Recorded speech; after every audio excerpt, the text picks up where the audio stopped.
Well, hello and welcome to today's Back to Basics show. I'm Alex Juarez, the Communications Director for AARP Arizona, and we are here today with Coach SheriAnne. Coach SheriAnne, it's a pleasure again to be with you. And just a reminder that AARP is the nation's largest nonprofit, nonpartisan organization dedicated to empowering people 50 and older to choose how they live as they age. With a nationwide presence, AARP strengthens communities and advocates for what matters most to the more than 100 million Americans 50 plus and their families: health security, financial stability, and personal fulfillment. AARP also produces the nation's largest circulation publications, AARP the Magazine and AARP Bulletin. In the month of March, we will focus on communications and marketing to help prepare for and live a financially secure retirement. AARP can help make sure your money lives as long as you do by helping you prepare for retirement, save for emergencies, and pay down debt. AARP is a wise friend assisting consumers to manage their money decisions during pre-retirement. Visit us at www.aarp.org/money tools for tips, tools, and resources. Thank you again for joining us. And with that, I'd like to welcome Coach SheriAnne. Hello, Coach SheriAnne. It's been a while since we worked together in the show, but glad to see you again. I know. It's good to see you, Alex. Thank you so much. And just so we can let everyone know, we are pre-recording this show today. So please feel free to leave all of your questions and comments down below, and I will be sure to circle back around and answer any questions you have. But yeah, today we are talking about spring cleaning. Spring cleaning your diet. I can't believe it's already March. I'm just blown away. I was like, that is wow, true. It's going fast. It's going too fast. I feel like the older I get, the faster time flies. Yes, that is true. That is true. Absolutely. So I guess, we're in March and many people probably are not on the path, when they first started with their commitments for the new year, how stay healthy, etc. So let's remind people how to bring back, reel back that the health goals that we had at the beginning of the year. Yes, it's, a lot of people set intentions to eat a little different, eat a little cleaner, try to be healthier, get to the gym, do these different things at the beginning of the year. And usually about the 6-week mark is when people usually fall off. So here we are at the first week of March and we're like, okay, let's reconnect. And it's a perfect time because a lot of people take the springtime to really clean their houses, like do their garage, do different things because they have this renewed energy because winter has lifted its, or starting to lift its hold. But, we don't really have that here in Arizona. We have the privilege of having, I call it 2 springs. Yes. It's interesting because our winter's like maybe 2 weeks long. So yeah, so it's pretty mild. I mean, we hit 90 degrees last week here, but thankfully this week it's dropping back down and we're having like spring temps right now. I don't want to have summer too soon. Yeah, but we've got to get ready for spring. So this is a perfect opportunity to talk about just how to clean up, how to get back into our routine, really. Yeah, because spring kind of creates this whole fresh new start for people. You have this increased energy levels, and the whole benefit of spring cleaning your diet is not only you're going to have increased energy levels within yourself, but you're going to boost your immune response. You might have some potential weight loss or muscle gain, which that might have been a goal of yours at the beginning of the year, so we can renew that. But overall, you're going to improve your health by spring cleaning your diet. And I got this idea because, we clean our houses, like I said, or our garages, but do we take the time to spring clean our refrigerator or our pantry? Like, how many times have you opened your pantry and you just take a gander at the first thing that's like right in front of you, the first layer of product, so to speak? So what I want to challenge people to do when you're watching this is go to your refrigerator and your freezer, open it, take a picture of it. And then when you're looking at the picture, it gives you an opportunity to look at it in a different way, even though it's kind of like the same image as you're looking at it. But when you're looking at a picture, you can sit there in detail and like circle, like if you were to show that picture to me, or show that picture to a friend. Like, what are they going to say about what's in your pantry and what's in your fridge? It's a great way to just kind of take a different perspective of what's in your pantry and what's in your fridge. So I do challenge you, get up, go take a picture of it, and then sit and look at that picture and figure out what you would like to potentially remove. You know, so but yeah, this whole spring cleaning idea gives you an opportunity to refocus and prioritize your health, which you should, because that's you come first. You know, if you're not taking care of yourself, you know, who is going to take care of you? Because what we Exactly. eat, yeah, because what we eat plays a massive role in our overall health and the health of our bodies. So Right. go So ahead. as I was doing research for the show, I saw something that said snap and think, which is exactly what you're talking Sure. about. Take a snap picture of the items in your refrigerator, and then look at the pictures and show them to someone else and see how they react. So Yes. that's a great suggestion. I love that. Well, when I was really doing a lot of meal planning with people, I took a different approach to with certain clients, and I would have them take a picture of their meal and send it to me. Rather than meal planning for them, I taught them how to meal plan and pick their foods by them taking a picture and sending it to me, and then we would sit there and we would analyze what's on the plate. And Right. it's the same thing with your fridge and your pantry. Like, it really, really does help to like look at it from a different perspective. Absolutely. As a matter of fact, for the people that are watching us, since this is a pre-recorded show, I'd like to invite you to write comments. And why don't you write some comments about what you think you have, or what do you have in your refrigerator currently, and then maybe we can have a discussion afterwards about that. So that'd be perfect. Yes. Please share what you're gonna remove. I would Yes. love to hear what people are gonna remove, and share it with someone. It's really fun when you do share it with someone, be like, "Hey, I removed, potato chips out of my pantry, and I'm not buying them for the next few months." But yeah, Exactly. so clean out. So I have several tips here for you. So tip number 1 is gonna be clean out your pantry and your fridge. You'd be surprised at how many things you have in there that are expired.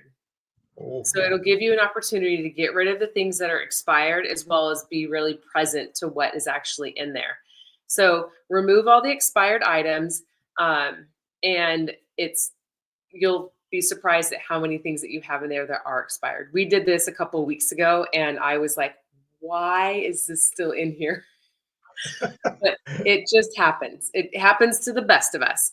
Yeah. The other thing I'll encourage you to remove is highly processed items, highly processed foods, because they're not good for you. They really are not. There's full of preservatives and ingredients that you can't even pronounce. If you look at the label, which is a tip that we're going to get to later, and you can't pronounce something in there, really highly consider just tossing it.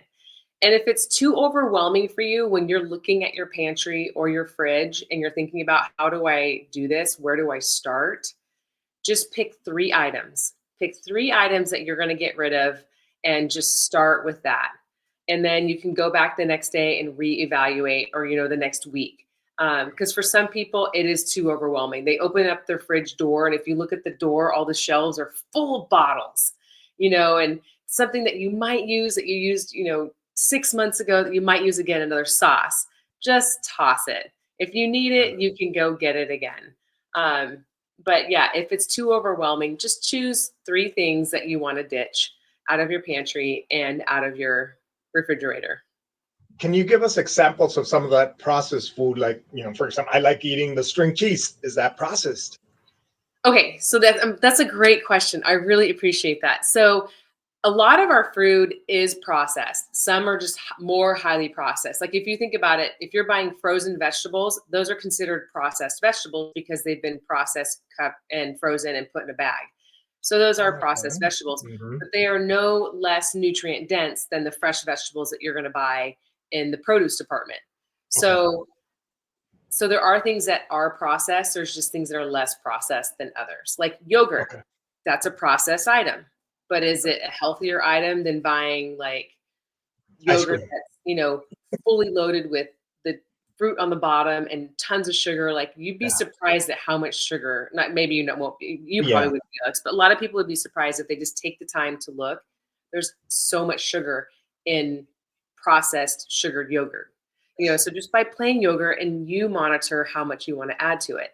But string cheese, Yeah, it's processed. You know, it's and shredded cheese, like bagged shredded cheese, we've completely moved away from it. Yes, it's a nuisance to shred Really? cheese Okay. if you don't have, Uh-huh. the shredded cheese on hand, but they Hmm. coat that shredded cheese so that it doesn't clump together.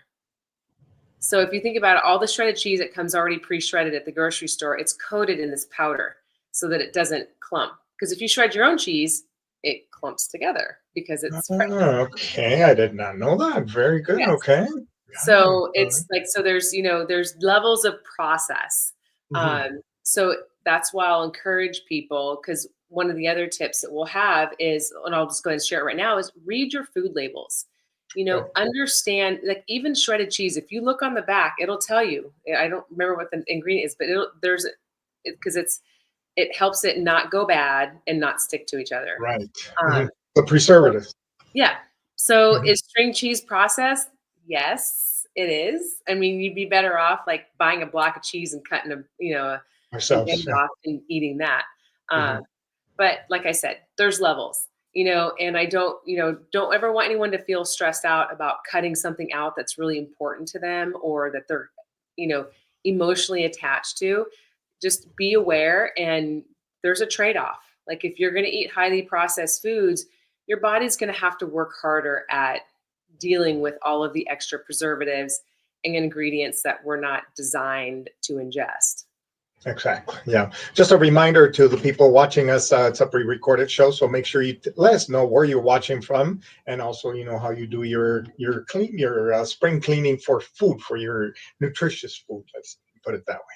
Yeah, spring clean your diet. Yes.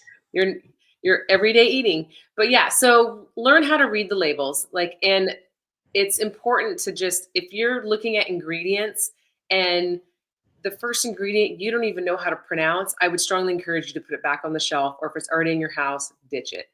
Okay. So really try to get foods that have as few ingredients as possible on the packaging, because that means you're getting away from it being super processed. Does Got that it. make sense? Mhm. Yeah. Okay. Absolutely. Hmm. So the next tip I have for you, as you're removing those things, let's just say you chose three things because you're feeling a little overwhelmed. Think about three things that you do want to add in. And I'm going to encourage you to prioritize produce, Okay. more fruit, more veggies, more often. There's a lot of fiber, and I've done plenty of shows. All of the shows here with Back to Basics are archived. Hmm. You can go look at them on YouTube, the AARP Arizona YouTube page, or even on the Facebook page. And I've done one on Eat the Rainbow. Try to eat as Hmm. many colors as you can, because with the colors come a lot of nutrients, minerals that we don't get otherwise. So just try to eat the rainbow. And if you're removing three processed items, think about adding three different vegetables or fruits to your diet, and Okay. try to have them readily available. And yes, this is kind of like I said about the cheese. Like it takes time for us to shred our own cheese, but it's much better for us and it tastes better. But like I'll have carrots cut up ahead of time so that my kids can easily grab carrots and hummus for a snack, or I can grab them in a Ziploc bag and take them with me. Um, and those are the easiest vegetable to have cut up ahead of time that don't get slimy and gross. But like we love cucumbers and bell peppers. So I'll slice those up and have those readily available as well. So, or apples, and if you're going to do apples, put just a little bit of lime juice or lemon juice on them. I mean, not lime, lemon. You could do lime, I guess, but put any kind of a citrus on them, even if you wanted to squeeze an orange on them. It just helps keep them from turning brown.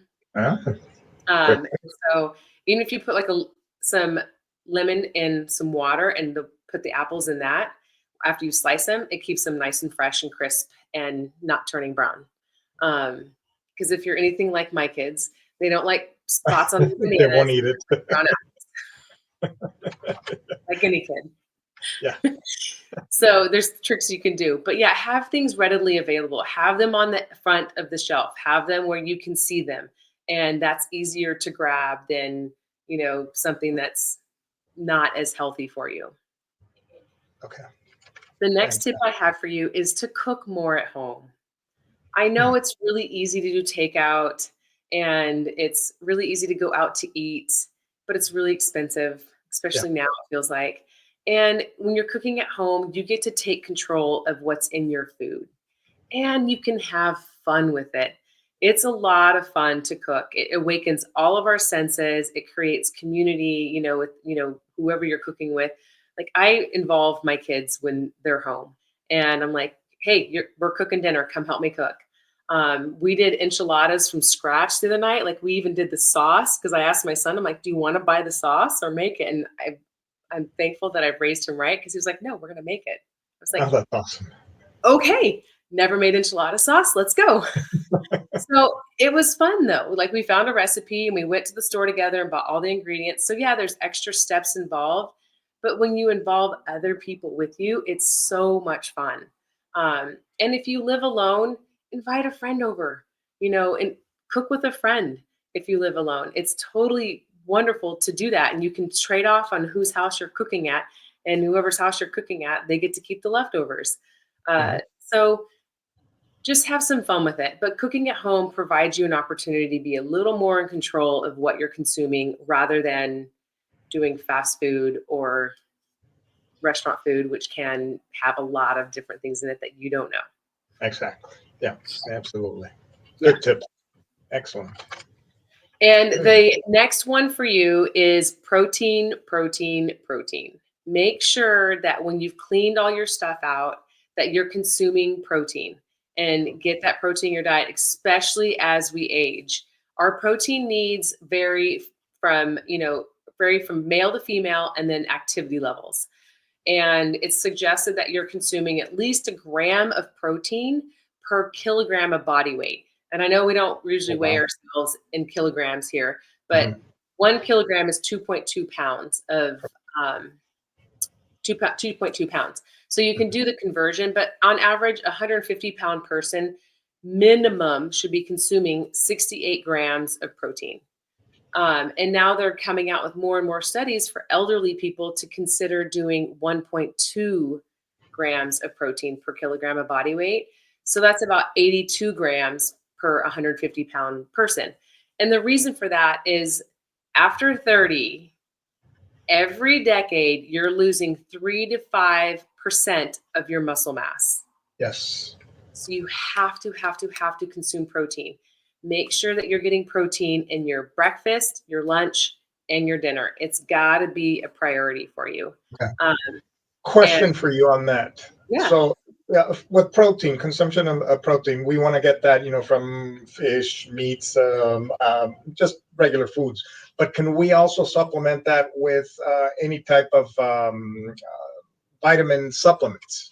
like protein powders. Yes, or exactly. Yes. Absolutely. I mean, because there's also like that's the whole reason like Ensure or those drinks are out there for elderly people because it is hard to consume that much protein. I mean, Exactly. one egg has 7 grams of protein. Eggs are a great source of protein. And Expensive too. yes, and if you're doing a plant-based diet, you have to be super educated on making sure that you're getting a full amino acid profile and getting all the proteins that you need, all the amino acids to make sure that you're having muscle building blocks in there Okay. because they're not all amino acids are equal. So you've got to make sure you have the ones that help build muscle protein. And Okay. so, but yeah, you can do protein powders. Another great source is nuts and nut butters. Like add nut butters to everything, or add nuts to yogurt. I eat nuts every Okay. day. Like nuts are a go-to for me. Yes. Another great one is jerked meats. Like if it's turkey jerky, beef jerky, salmon jerky, just make sure that there's minimal additives to the jerky. Sometimes there's a lot of nitrates added, so just make sure there's no additives. But jerked meats are a great way because they're very dense in protein. You got to really chew for it though. You got to work for it. So, but yeah, jerked meats are good. Canned tuna, canned sardines Okay. are great. Um, they're an acquired taste, I will Mm. admit, uh, but it's loaded. You can get so much protein in a small can of sardines. But Wow. it's really important as we age to make sure that when you're cleaning out your pantry and cleaning out your refrigerator, that you assess and make sure that you do have a good protein source in there that you're eating. And so, along those lines, if you freeze a lot of your meat, and so we'll go through this phase in our house every few months. I'm like, okay, everything in the freezer's got to go. Like we're not buying anything new to put in the freezer until everything's eaten. Frostbite on meats doesn't necessarily change the nutrition of it, but it does change the taste and texture Right. of it sometimes. Hmm. So you'll have to decide as a consumer if you want to go ahead and consume foods that have frostbite on them, but it doesn't necessarily change the nutrients of it. It just changes the taste and the texture. But make sure that you're not letting stuff just sit in the back of your freezer and just die. Right. Correct. Exactly. Clean out that freezer and like pull that stuff to the front. Use it, Yes. utilize it. And then once it's fun, it's like we've emptied out the freezer and then I've taken warm dish soap and cleaned out the whole freezer and it looks nice and shiny again. And then we fill it back up. Um, but yeah, it's nice to be aware of what's in your freezer. A lot of people tend to not clean it out very often, and then all of a sudden they're pulling stuff out, and they're like, "Wow, I had Stays no." there. I was reading too that it's very important to arrange the food in the pantry and the fridge that will encourage us to eat healthier. Why is that important? Well, because if you're organizing it appropriately, then you're going to be and you're grabbing the right things to use. Because we have a tendency to impulse buy at the store, and then when Right. we impulse buy at the store, that gets put right on the shelf in the front. And that's what people go to grab when they open their pantry. They're like, I've got a hunger pain. Let me go see what I have. And they open and they're going to grab that impulse thing that they bought. But if you're keeping your impulse buying to a minimum and keeping that stuff cleaned out of your pantry and your fridge, you're more likely to grab something that's a little healthier for you. Okay. Makes Yeah. sense. Hmm. Yeah, and so it's, in canned goods, like we have a tendency to, go past the expiration date on canned goods, which is totally fine as long as the can isn't bulging or it's dented. If that's happened, then you really do need to discard that can. Okay. Um, but yeah, it's organizing your pantry it actually feels good when you do it because our pantries get just stuff thrown into it all the time, it seems like. And it just gets all, even though it's somewhat organized, like here's the canned goods, here's the cereals, here's, chips, but it just somehow gets all awry. And so organizing it just helps you feel a little bit better about making choices when you're going to, you're not just impulse grabbing something. Excellent. Yeah. So back to the protein thing, I want to mention really quick is if you have any kind of kidney issues or kidney diseases, that is where you do want to have your doctor involved with how much protein you're consuming so that you're not overtaxing your kidneys. So if you do have any, so that's my little sidebar with protein. Yes, we want to push protein. It's very, very, very important as we age. But Mhm. if you do have any kind of kidney issues, you want to involve your doctor in how much protein you should be consuming to not overtax your kidneys working. Okay. That's a fantastic, yeah, good tip there. Yeah, really, because we have sarcopenia that we're fighting, which is sarcopenia is a progressive muscle wasting disease that happens with elderly people that are immobile.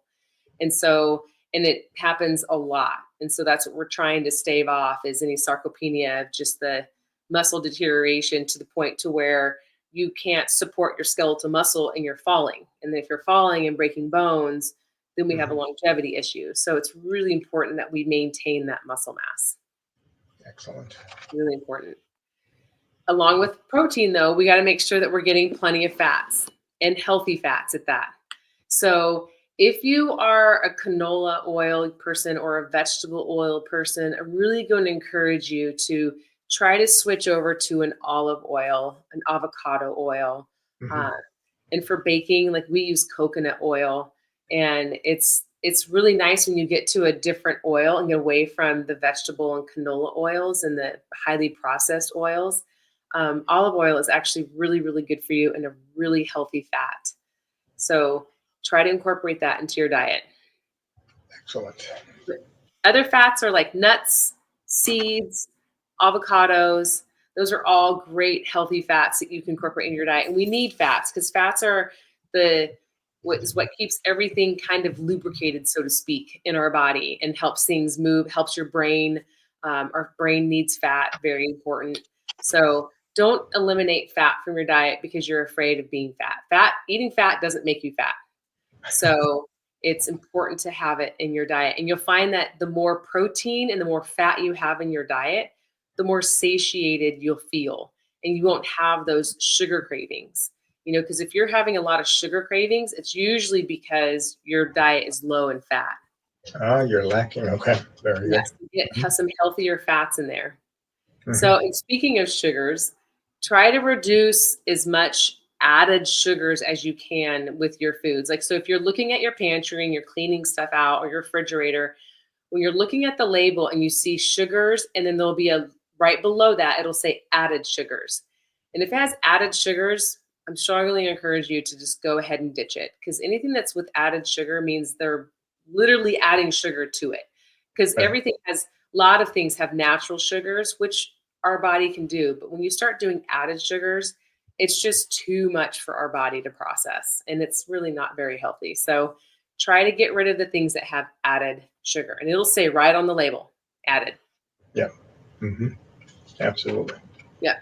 Because like I said, if you're really craving a lot of sugar, it's because you most likely have too little fat in your diet. Excellent. So Good. with that too, you also want to look at your grains in your pantry and consider what kind you have in there. I really want to encourage people to start using more of a um, brown rice instead of white rice. Like if you're a white rice person, try to transition into brown. It's less processed, better for you. How about quinoa, or another product that looks very is like grains is barley or farro, and those are actually high in protein as well. So those are good ones. Try to move to a whole wheat bread, more like an Ezekiel Mhm. bread, really high grain, and you'll feel so much better because they're higher in fiber. Your body Right. likes it better. So really evaluate the breads and grains that you have in your pantry and your refrigerator. And if they're not whole, I'll encourage you to ditch them and replace them with something that's more whole grain. Yeah. Try to stay away from the other white flour. Yep. Okay. Yep. Very good. So my next tip for you is to stay hydrated. Like really stay hydrated, especially now that we're starting to warm up. Make sure you're staying hydrated so that your body can function appropriately and process these foods that you're eating. Just stay hydrated. Carry water with you everywhere. If you need, go buy a fun cup. There's so many out there, so many different companies, and you can buy less expensive ones like at Target or Walmart, or you can go big and go with the night like the Stanleys. Yeah. Whatever it is, don't care. But get a fun cup or a fun bottle and carry water with you everywhere you go. Because it's becoming more and more acceptable for places to have refill stations of filtered Yes. water. And you can refill it at a lot of places. So stay hydrated. It's really, really important. And my next tip for you is when you're looking at your pantry and your refrigerator and you're thinking about eating, be very mindful. When we sit down to eat, it's really important to be thankful for that food that's in front of you and to eat slowly and be mindful of the nutrients that you're putting in your body and being thankful for it. There's so much mindless eating that happens that causes a lot of weight gain and unnecessary illnesses in people. So be mindful of what you're putting in your body, and because it's there to sustain you. Yes, we do want to eat for pleasure. I don't deny that, but at the same time, like be conscious and mindful of what you're putting in your body. Just slow down and pay attention to the cues that your body's giving you. And if you're eating clean and being active, your body will give you cues. It'll let you know what it's craving, if you're being appropriate with your diet. Great tips. Yeah, Excellent. it's really important to be mindful. And the last tip I have for you is to not feel overwhelmed with all of this. I already mentioned it earlier, but have fun with it. And if you want, like if you live with people, children, spouse, partner, whatever, create a weekly challenge amongst yourselves, and have it be like, okay, what's this week going to be? We're going to eat 5 fruits and vegetables every day. And it's really not that hard. It sounds like a lot, but it's not. Especially if you're making a salad, you put like 5 different vegetables in there. You're You're solid. You're done. But pick a challenge each week. If it's eating 5 vegetables and fruits every day, or if it's this week, we're going to focus on just low sugar items, and that includes natural sugar, not just added sugars, but low sugar items. Or maybe this week we're going to do 2 plant-based meals, and we're going to make sure that we have a full amino acid profile in that plant-based meal. Just, or change out, like if you buy salad dressings, which is a highly processed item, consider making your own salad dressing. There's all kinds of recipes out there. And so like make this week be like, we're going to sample, our own different salad dressings and make different ones. It's just, you can have fun with it. But pick a challenge each week that's going to help you improve and spring clean that pantry and refrigerator. And just take it week by week. You don't have to do everything today. That's the misnomer that everyone's like, I got to do it all now. And it's like, no, you don't have to do it all now. You can do it and you can have a process with it. And you can do the pantry and take a couple days to do it. Do the fridge a couple days, the freezer a couple days. Like break it up, have fun with it. And if you live by yourself, encourage a friend to be engaged with you. Maybe they do theirs, you do yours, and you guys share each other. You FaceTime each other and be like, this is what I ditched. This is what I threw out. Like in our pantry, believe it or not, with having teenagers in the house, I used to have bags of chips that I think that were opened and in there for well over a month when we were cleaning it. It's like, why are these not even eaten? Like, so we did all kinds of stuff. Get rid of it. Yeah. So just involve whoever you can in it because it will be fun, whether they live with you or they don't. But don't stress over it. Just take it one step at a time. But pick, be goal oriented. Be goal oriented. Pick something that you want to improve upon and share it with someone, and then go after it. Fantastic tips, Coach SheriAnne. Thank you so much. There you have it. Great tips for spring cleaning your diet. So thank you again, Coach SheriAnne. We really appreciate it. If anybody has questions, please make sure you write them on the chat. Coach SheriAnne will go back and answer the questions for you. And just a reminder for our next show on April 8th, it's Easy Meal Ideas with Coach SheriAnne. So hopefully we'll see you again on April 8th. Coach SheriAnne, thank you so much for everything you do for AARP. We appreciate you and we thank you. For those of you watching us, we'll see you again April 8th. Take care.